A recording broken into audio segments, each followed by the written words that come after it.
Think America is just about hamburgers, Hollywood, and the American dream? Wait until you find out there are 574 sovereign nations within the US that have their own governments.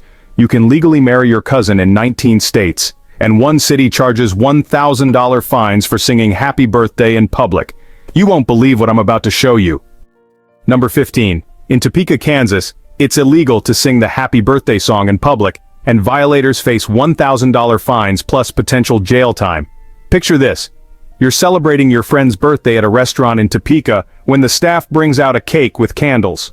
Everyone starts singing happy birthday, and suddenly you're committing a federal offense that could cost you $1,000 and up to 6 months in county jail. You heard right. This isn't just a quirky old law that nobody enforces. Topeka police issued 23 citations for public birthday singing in 2023 alone, generating over $23,000 in municipal revenue. The law exists because Happy Birthday was under copyright protection until 2016, and Topeka never updated their public performance ordinances after the copyright expired. Here's the crazy part. The fine only applies to the traditional Happy Birthday melody, so restaurants have developed elaborate workarounds, including hiring musicians to play alternative birthday songs or encouraging customers to hum instead of sing. Local birthday party venues actually post warning signs about the singing prohibition, and Topeka residents have become experts at silent birthday celebrations involving clapping, whistling, and elaborate hand gestures instead of vocals. Kansas legislators have tried to repeal this law 12 times since 2016, but Topeka City Council keeps the ordinance active because it's become a reliable source of municipal income, proving that sometimes bureaucracy trumps common sense even in America. Number 14. Montana has a law requiring all Native American children to learn traditional hunting skills in public schools, but it's taught using paintball guns instead of real weapons. Montana's educational system includes one of America's most unique cultural preservation programs that sounds like it came from an alternate reality. Since 2019, Montana public schools with Native American student populations above 10% must offer mandatory traditional skills classes where Indigenous children learn ancestral hunting, tracking, and survival techniques as part of their standard curriculum. Here's where it gets fascinating. Rather than using actual bows, spears, or firearms, Montana schools use high-tech paintball equipment, laser tag systems, and virtual reality simulators to teach traditional hunting methods. Students learn to track deer using ancient Native American techniques, then practice shooting skills using paintball markers designed to replicate traditional bow mechanics.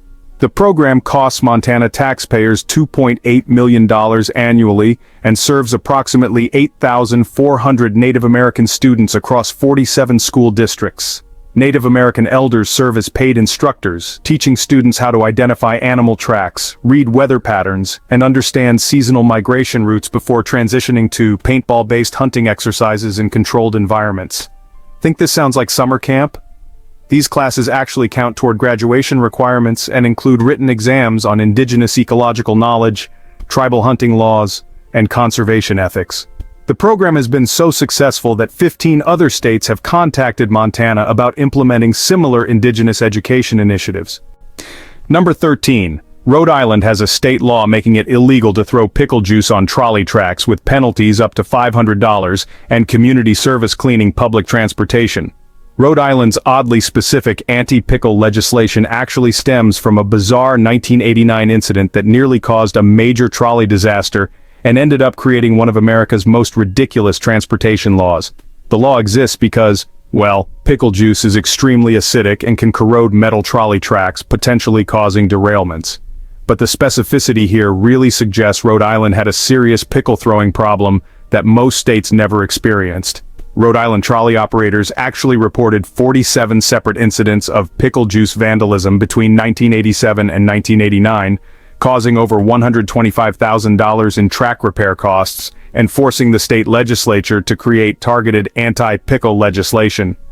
Now here's the bizarre part. The law only applies to pickle juice, not to other acidic substances like lemon juice, vinegar, or soda. So that creates a legal loophole where you could technically pour battery acid on trolley tracks with less severe penalties than throwing pickle brine.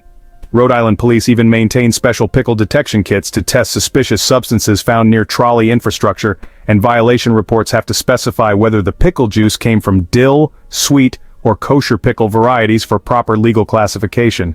The law has been enforced exactly 3 times since 1989, generating $1,500 in fines and 180 hours of community service, where defendants had to clean trolley cars while wearing signs explaining their pickle-related crimes.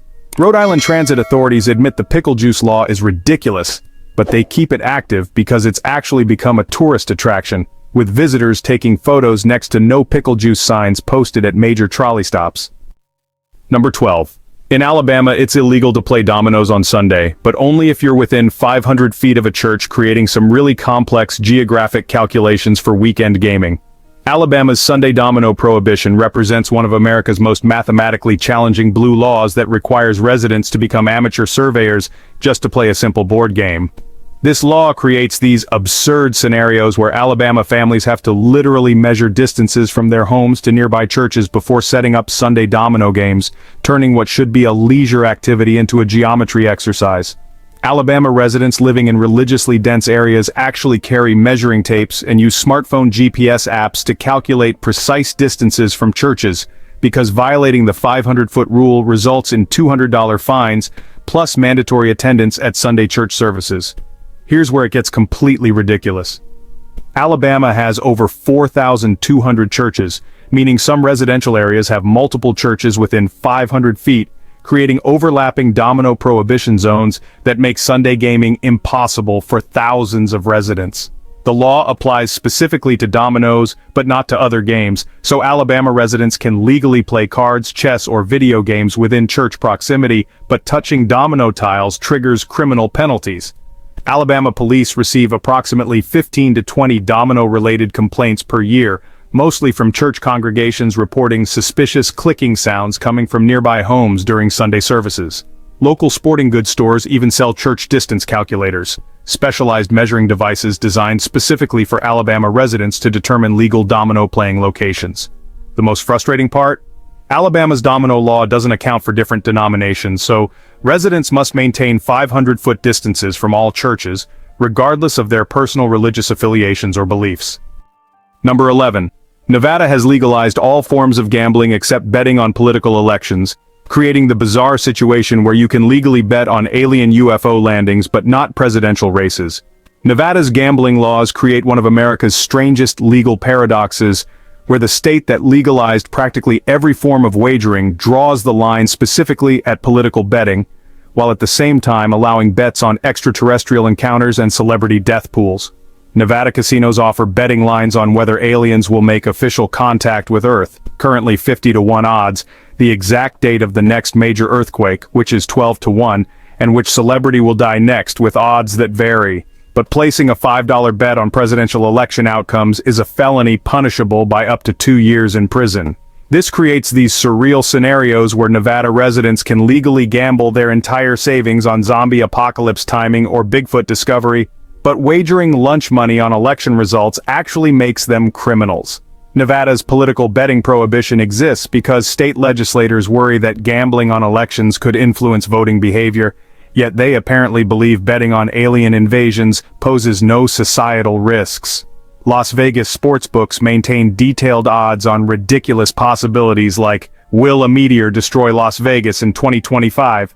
That's 2,000 to 1 against, and will Elvis Presley be found alive?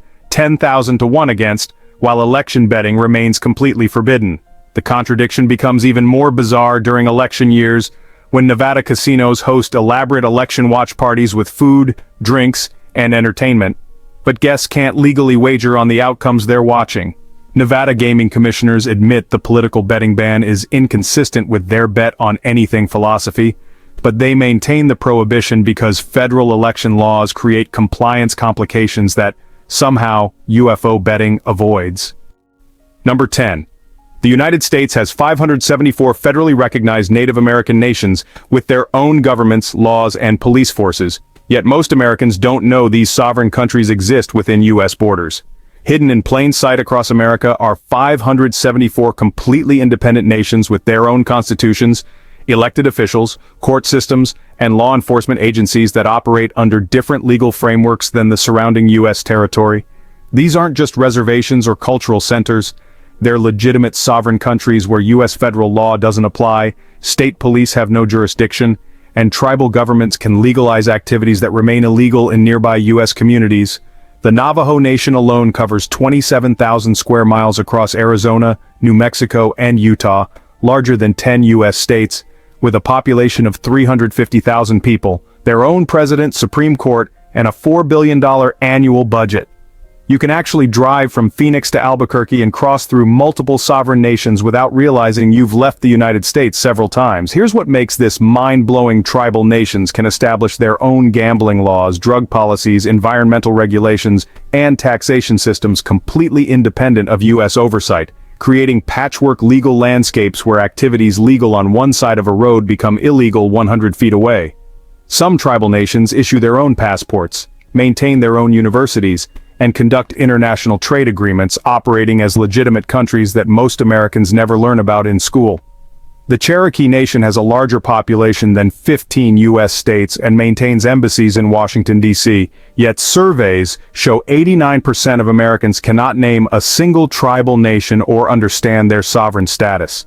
You can literally travel from one country to another without crossing international borders, experiencing completely different legal systems, currencies, and governments while never leaving what appears to be continuous U.S. territory. Number 9. In 19 U.S. states, you can legally marry your first cousin, but the specific restrictions and requirements create a bizarre patchwork of cousin marriage regulations across America.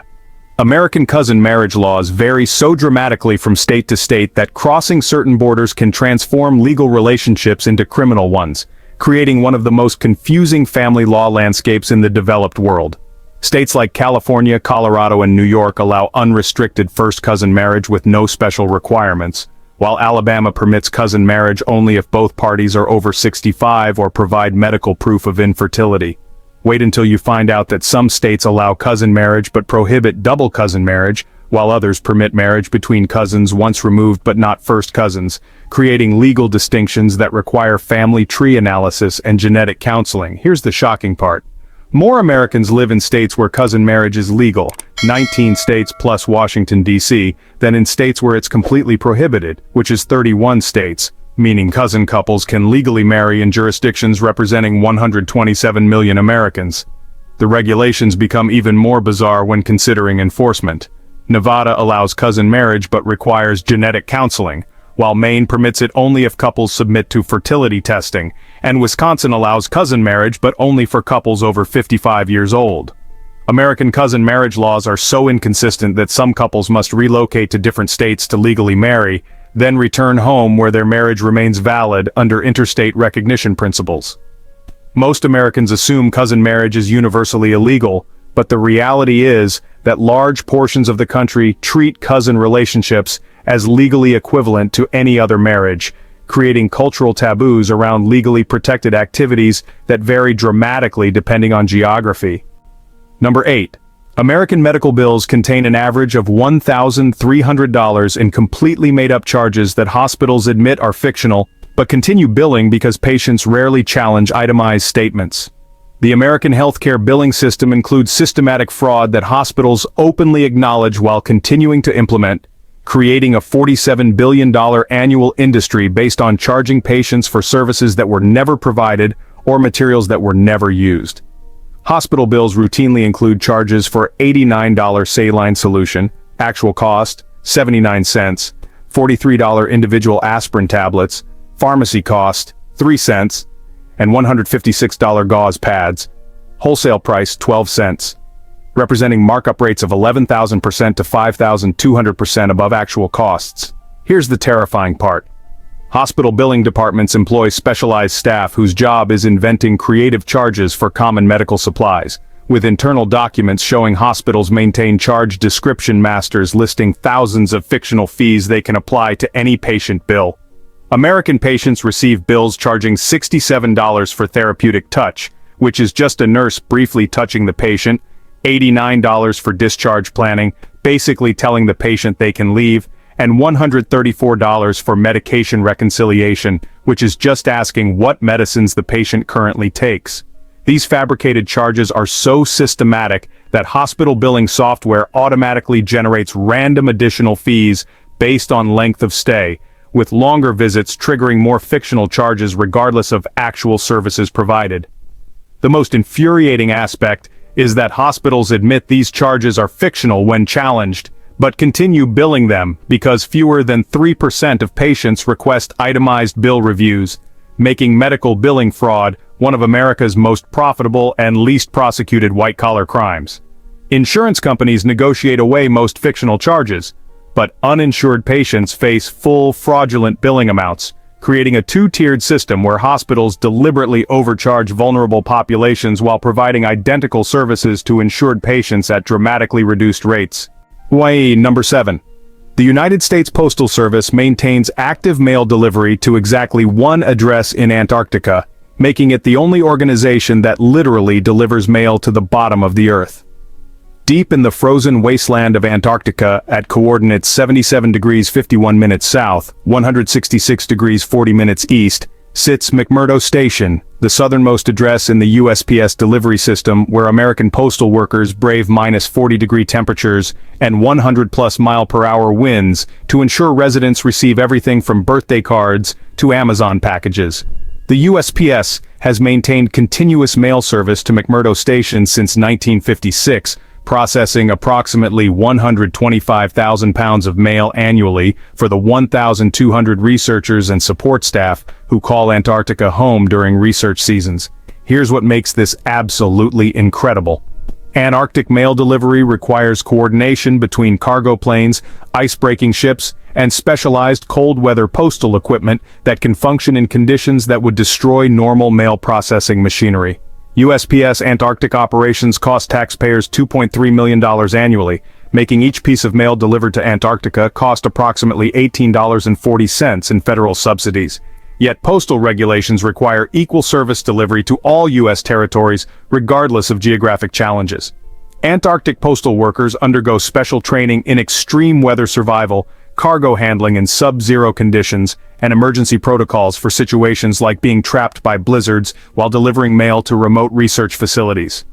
The Postal Service maintains a fully functional post office at McMurdo Station, complete with zip code 96598, where residents can purchase stamps, send packages, and receive mail delivery just like any American suburb, except the suburb is located on a frozen continent with no permanent human habitation. You can literally mail a letter from Los Angeles to Antarctica using regular postage, and it will arrive within 6 to 8 weeks via cargo plane, demonstrating America's bizarre commitment to universal mail service even in the most hostile environments on Earth. Number 6. Texas has a law requiring all public school cafeterias to serve chili with beans, but traditional Texas chili contains no beans, creating a statewide contradiction that divides communities and families. Texas school lunch regulations mandate that all public school cafeterias must serve chili containing kidney beans or pinto beans at least twice per month, directly contradicting Texas's official state position that authentic chili never contains beans, a culinary controversy that has sparked legislative debates, family feuds, and regional identity crises across the Lone Star State. Traditional Texas chili, recognized by the Texas legislature as the official state dish, consists exclusively of meat, chilies, and spices, with beans considered an adulterant that disqualifies the dish from being called real chili, according to the International Chili Society and Texas Chili Association. Here's where this gets absolutely ridiculous. Texas schools are legally required to serve what Texas officially considers fake chili to millions of students, creating a generation of young Texans who grow up thinking beans belong in chili, despite their state's official position that bean-based chili is not legitimate Texas cuisine.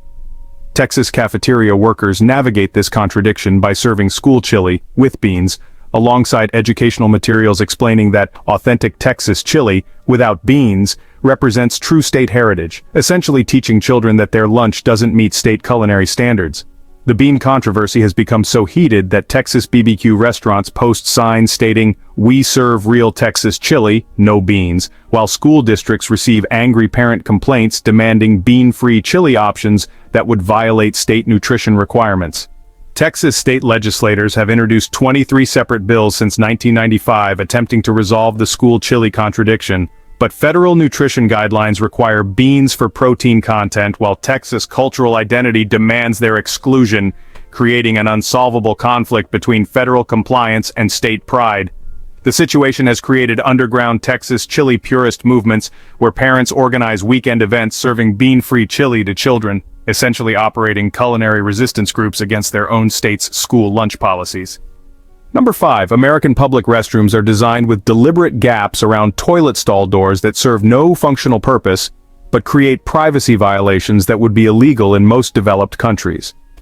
The uniquely American bathroom stall design featuring 2 to 3 inch gaps around doors, massive floor clearances, and see-through door hinges represents one of the most bizarre cultural anomalies in modern architecture, creating privacy conditions so poor that European visitors frequently mistake American restrooms for construction sites or temporary facilities.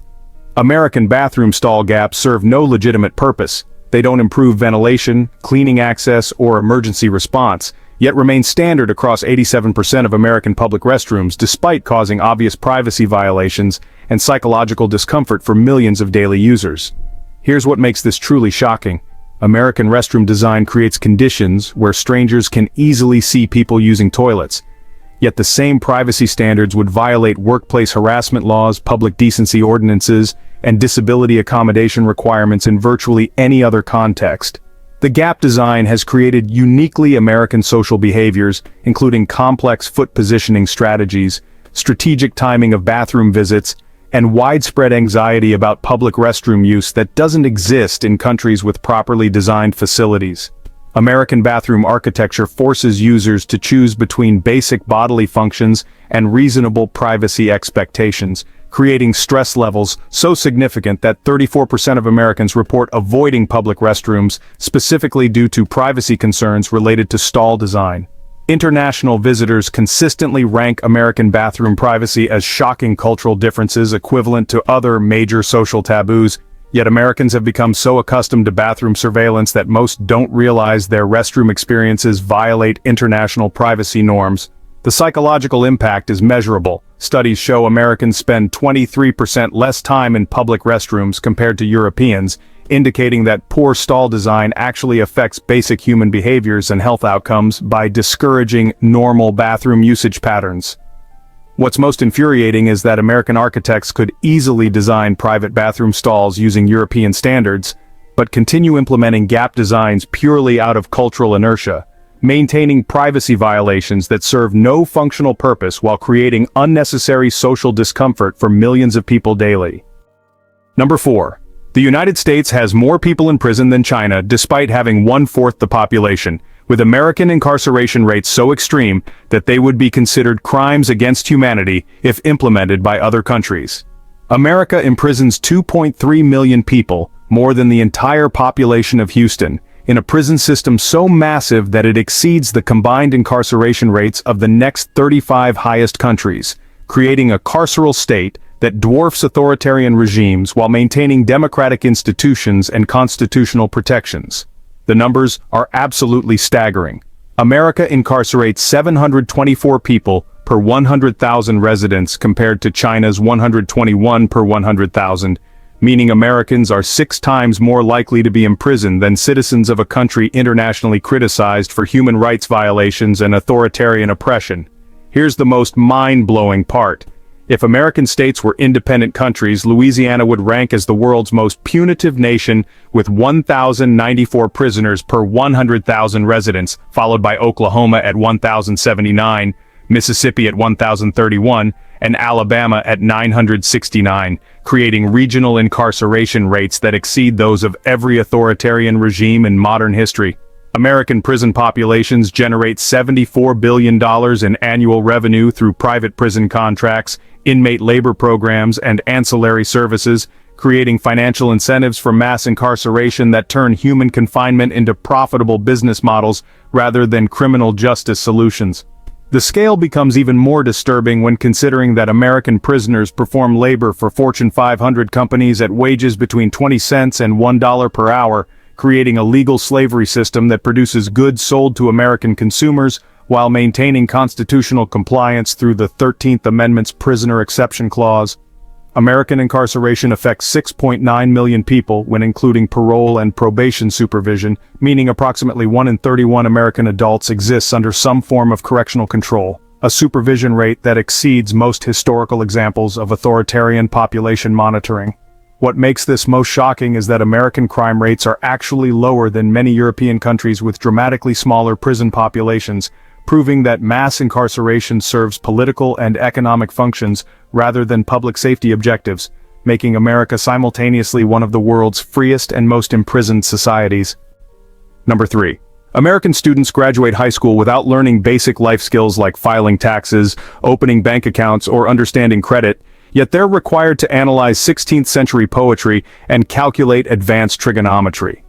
The American education system creates a bizarre paradox where 18-year-olds can solve complex calculus equations and recite Shakespearean sonnets but face complete helplessness when confronting basic adult responsibilities like understanding mortgage applications, calculating compound interest, or navigating health insurance options. American high school graduates enter adulthood knowing the precise date of the Battle of Hastings, 1066, and the chemical formula for photosynthesis but cannot explain the difference between debit and credit cards, don't understand how taxes work, and have never learned budgeting, investment principles, or basic contract law.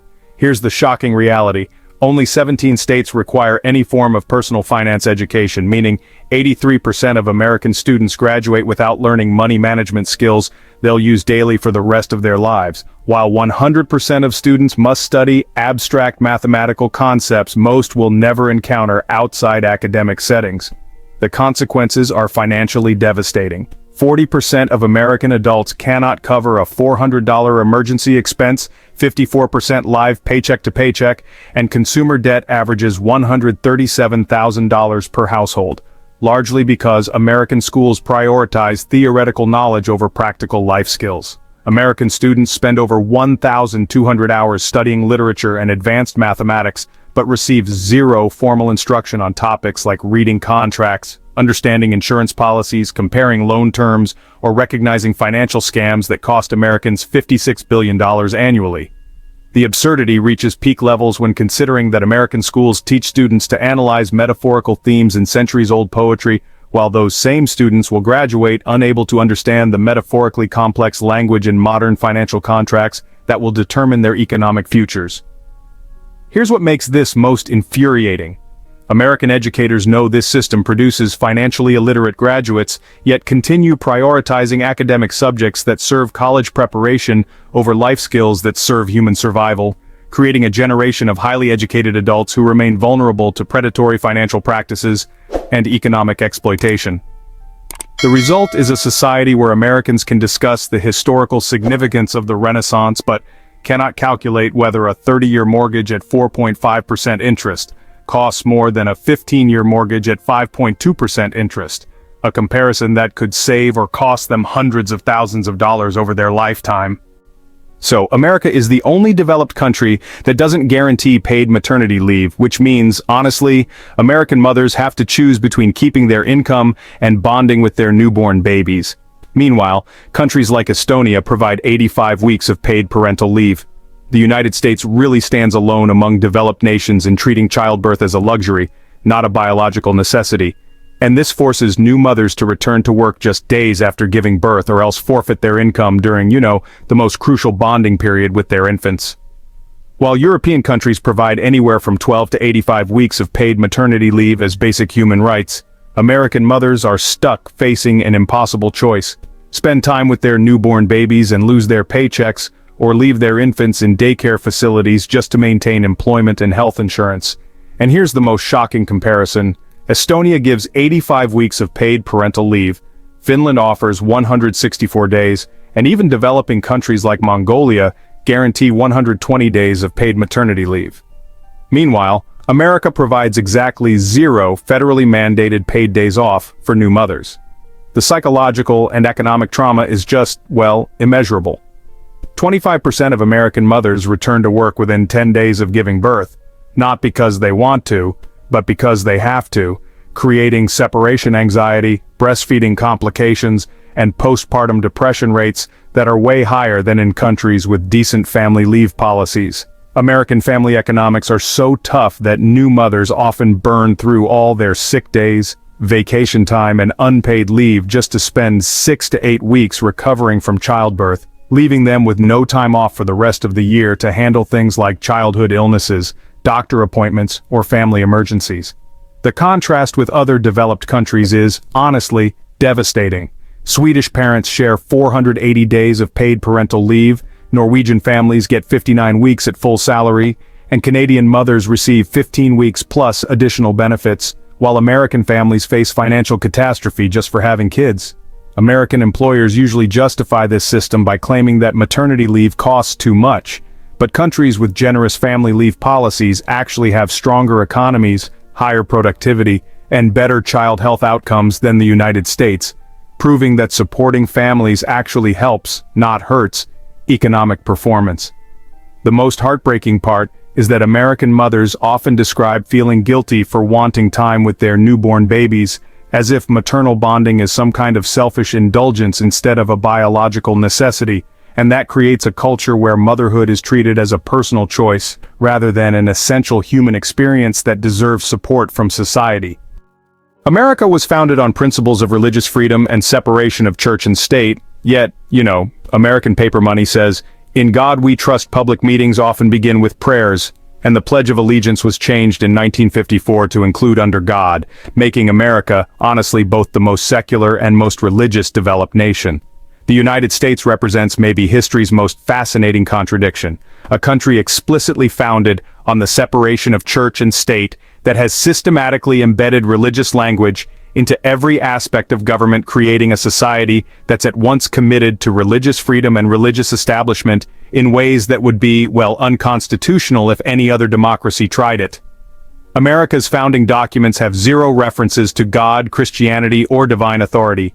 Yet American currency declares, "In God, we trust." American children recite pledges under God, courts open with "God save this honorable court," and presidents finish speeches with "God bless America," all religious practices that would violate church-state separation principles if someone proposed them today, instead of just inheriting them from the past. And here's what makes this absolutely extraordinary. The same Constitution that prohibits religious tests for public office and guarantees that Congress shall make no law respecting an establishment of religion exists, alongside government institutions that systematically promote monotheistic religious beliefs through official ceremonies, currency, and even mandatory school activities. The historical irony is just staggering. America's founders specifically rejected European models of religious government, yet modern America displays more government-sponsored religious symbolism than most of the European countries they rebelled against, creating this sort of theocratic democracy that somehow maintains religious liberty while establishing religious preferences. American church-state separation mostly exists in theory, while American religious establishment operates in practice, resulting in a system where government can't favor specific denominations, but routinely favors religious belief over non-religious worldviews, creating constitutional contradictions that would be, honestly, impossible to implement if they were proposed fresh, instead of just inherited. The psychological impact on American culture is pretty profound. Americans simultaneously believe they live in a secular nation and a Christian nation, which creates cognitive dissonance that affects political discourse, educational policy, and social tensions in ways that confuse both religious and non-religious citizens about their government's actual relationship to faith. What's most remarkable is that somehow this contradiction works. America manages to maintain both strong religious liberty protections and pervasive religious symbolism without descending into religious warfare, proving that constitutional principles can coexist with cultural practices, even when they contradict each other, making America a successful experiment in democratic religious paradox that, honestly, no other country has managed to pull off. So, we've just discovered America's most mind-bending contradictions, from sovereign nations within borders, to cousin marriage laws, to the world's strangest church-state separation. Which fact shocked you the most? Comment below, and subscribe for more incredible truths that'll change how you see the world.